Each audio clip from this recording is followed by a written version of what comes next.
xəstəliyin səbəbi bayaq dediniz ki, Birinci Vətən müharibəsində qardaşın, atasının, anasını itirmək olub. Eyni zamanda başına vururmuş ki, mən də öləcəm. Sonra neçənci ildən başladı belə oldu, kilitləndi, yaxud əsdi? Bu əsməyi yoxdur. Əsmədi, amma kilitləndi. Son dövrlərdə olubdur. Kilitlənmə mağazində işləyirdi Bakıda.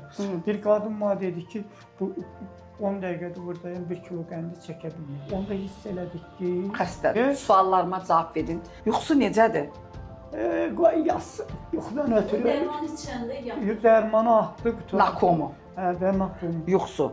Gecə yuxuda qışqırmağı var, yoxdur? Yox, yox.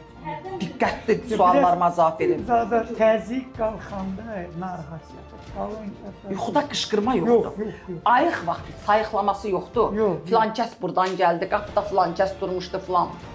Hərdən birdən bu şeylər O mənə yoxdur. Nadir deyək. Çox nadir, nadir. çox nadir sayıqlaması var. Deməli, kilidlənmə ilə gedən rigid formalı Parkinson sindromudur. Yəni Parkinsonizm xəstəliyidir.